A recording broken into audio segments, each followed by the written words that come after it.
एक छोटे से गांव के पास एक जंगल था जिसे लोग खूनी जंगल कहते थे। कहा जाता था कि रात के समय जो भी वहां जाता कभी वापस नहीं लौटता। गांव के बुजुर्गों का कहना था कि इस जंगल में पुराने समय में एक औरत का निर्दयी कत्ल हुआ था। उस औरत का खून इतना बेरहमी से बहाया गया था कि मिट्टी ने भी उसका खून सोख लिया। तभी से इस जंगल के पेड़ लाल परछाइयां डालते और रात को उनमें से चीखने की आवाजें आती। एक दिन गांव के 3 जवान रहीम, शौकत और इमरान ने सोचा कि ये सब केवल अफवाह है। वे तीनों मशालें लेकर जंगल में घुस गए।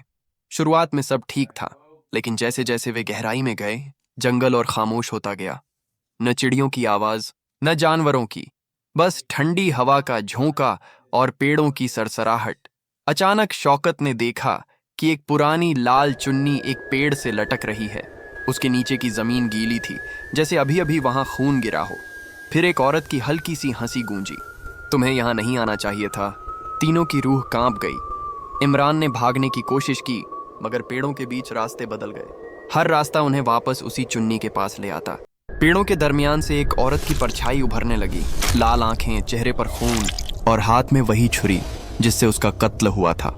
अगली सुबह गांव वाले जंगल के किनारे पहुंचे तो वहां सिर्फ तीनों की टूटी हुई मशालें मिली, लेकिन जमीन पर खून की बूंदें अब भी ताज़ा और गर्म थीं। और तब से हर नई रात जंगल और ज्यादा लाल हो जाता है। जो भी वहां जाता है उसकी चीखें गांव तक सुनाई देती हैं, लेकिन वापस कभी कोई नहीं आता।